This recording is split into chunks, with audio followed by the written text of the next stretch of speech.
여러분의 뇌는 이미 20만 년 전에 완성되어 있었습니다.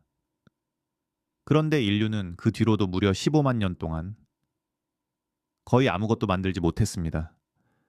그 긴 침묵을 단 한순간에 깨버린 무언가가 있었습니다. 우리는 흔히 이렇게 배웁니다. 원숭이를 닮은 조상이 서서히 진화해서 지금의 우리가 되었다고요.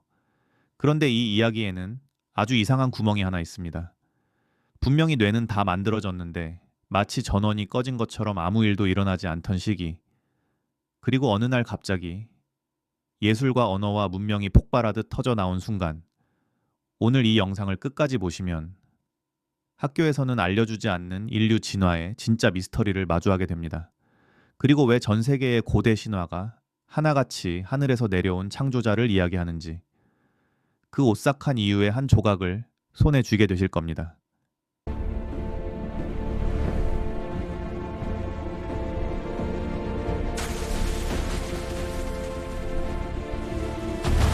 자, 먼저 가장 흔한 오해부터 깨고 시작하겠습니다. 많은 분들이 이렇게 알고 계십니다. 어느 날 갑자기 인류의 뇌가 폭발적으로 커졌다. 사실 이건 절반만 맞는 이야기입니다. 과학자들이 300만 년에 걸친 화석 94개를 정밀하게 분석했습니다. 그 결과 뇌의 크기는 어느 날 갑자기 튀어 오른 게 아니었습니다. 오스트랄로피테쿠스부터 시작해서 아주 길고 꾸준하게 커져 왔습니다. 지금 우리 뇌는 가장 가까운 친척인 침팬지보다 3배 가까이 큽니다. 하지만 이 크기는 벼락처럼 생긴 게 아니라 300만 년 동안 서서히 쌓인 결과였죠. 자, 그런데 여기서부터가 진짜 이상합니다. 뇌의 하드웨어, 그러니까 그 크기와 모양은 이미 20만 년 전에 지금의 우리와 거의 똑같아졌습니다. 머리뼈만 놓고 보면 그때 인류는 지금의 우리와 다를 게 없었어요. 이론적으로는 그 시절 조상들도 소설을 쓰고 망원경을 만들 수 있는 뇌를 가지고 있었다는 뜻입니다. 그런데 말이죠. 그들은 그러지 않았습니다. 20만 년, 어떤 학자는 30만 년이라고도 말합니다. 그 어마어마하게 긴 시간 동안 인류가 만든 도구는 놀라울 만큼 단순했습니다. 옆에 살던 네안데르탈인의 도구와 크게 다르지도 않았죠. 예술도, 장신구도, 복잡한 언어의 흔적도 거의 보이지 않았습니다. 완벽한 성능의 컴퓨터를 손에 쥐고도 전원 버튼을 누르지 않은 것처럼 말입니다. 그러다 어느 순간, 지금으로부터 대략 5만 년에서 7만 년 전, 갑자기 모든 것이 폭발합니다. 동굴 벽에는 정교한 그림이 그려지기 시작합니다. 조개 껍데기로 목걸이를 만들고 뼈를 깎아 낚싯바늘을 만듭니다. 죽은 이를 정성껏 묻고 무덤 안에 물건을 함께 넣습니다. 학자들은 이 시기를 위대한 도약, 영어로 그레이트 립 포워드라고 부릅니다. 지난 600만 년보다 이 짧은 몇만 년 동안 더 많은 혁신이 일어났습니다. 한번 생각해 볼까요? 뇌는 15만 년 전에도 지금도 똑같았습니다. 그런데 왜 하필 그 시점에 갑자기 켜진 걸까요? 하드웨어는 그대로인데 마치 새로운 소프트웨어가 설치된 것처럼요. 바로 이 지점이 우리가 흔히 말하는 잃어버린 고리의 진짜 정체입니다. 그건 우리가 아직 못 찾은 어떤 뼈가 아니었습니다. 우리 안에서 어느 날 갑자기 켜진, 보이지 않는 스위치였던 거죠. 자, 여기까지 들으시면서 이런 생각 드셨을 겁니다. 그래서 그 스위치를 누른 게 대체 뭐냐고. 많은 분들이 이 대목에서 곧바로 외계인을 떠올립니다. 하지만 진짜 소름 돋는 부분은 지금부터입니다. 과학자들은 최근 오직 인간에게만 존재하는 아주 특별한 유전자 하나를 찾아냈습니다. 그리고 이 유전자는 단 하나의 아주 작은 변화만으로 뇌를 실제로 부풀려 버립니다. 동물 실험에서 이 유전자를 집어넣자 뇌가 커지고 주름이 생겨났습니다. 말 그대로 자연이 스스로 유전자를 편집한 흔적입니다. 문제는 이겁니다. 이 편집이 정말 우연이었을까요? 아니면 누군가의 손길이었을까요? 바로 이 질문 하나가 수천 년 된 고대의 미스터리와 정면으로 부딪히게 됩니다. 자, 그 유전자 이야기부터 해보겠습니다. 이름은 편하게 아르갭 11B라고 부르겠습니다.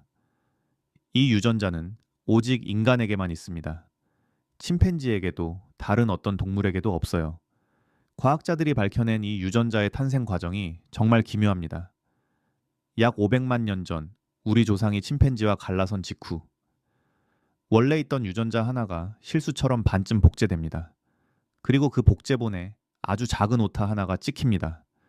DNA 염기 딱 하나가 바뀐 겁니다. 정말로 단 한 글자입니다.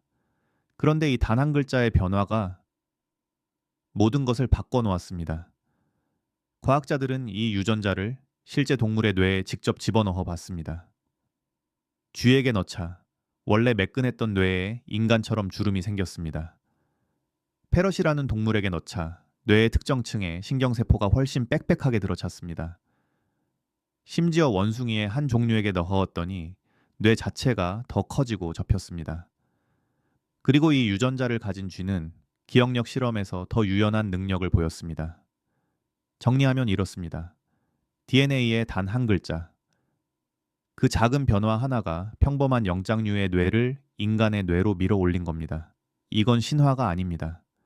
지금 이 순간 과학의 실험실에서 실제로 확인한 사실입니다. 자, 그럼 이제 수천 년 전으로 가보겠습니다. 지금으로부터 5천년도 더 전 메소포타미아 지역. 인류 최초의 문명을 세운 수메르 사람들이 있었습니다. 그들은 점토판에 아주 이상한 이야기를 남겼습니다.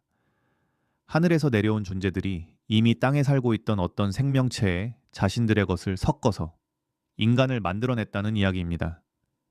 이 고대 기록을 현대적으로 해석해서 세계적으로 유명해진 가설이 있습니다. 그 가설은 이렇게 말합니다. 외계에서 온 존재들이 이미 지구에 있던 원시 인류의 유전제, 자신들의 유전자를 더해서 지금의 인류를 창조했다. 어떻습니까? 방금 우리가 본 그 유전자 이야기와 소름 돋게 닮아 있지 않나요? 여기서 아주 분명하게 짚고 넘어가겠습니다. 이 외계인 창조 가설은 정식 과학으로 인정받지 못합니다. 언어학자들은 그가 수메르 문자를 잘못 번역했다고 지적합니다. 천문학자들은 그가 말한 미지의 행성은 존재할 수 없다고 말합니다. 인류학자들 역시 외계인과 인간이 섞였다는 유전적 증거는 어디에도 없다고 못을 박습니다. 즉, 이건 사실이 아니라 이야기입니다. 이 점은 반드시 기억해 주세요. 그런데도 저는 여러분께 진짜 미스터리를 하나 던지고 싶습니다.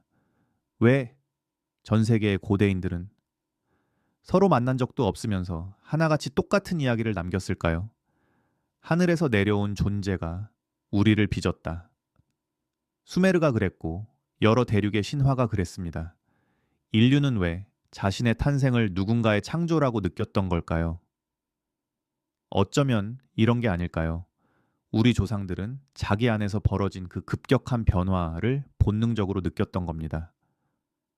어느 순간 갑자기 켜진 그 스위치, 스스로도 설명할 수 없던 그 도약을 그들은 자기 힘으로는 설명할 수 없었고, 그래서 하늘의 누군가가 우리를 바꿨다고 이야기로 남긴 게 아닐까요?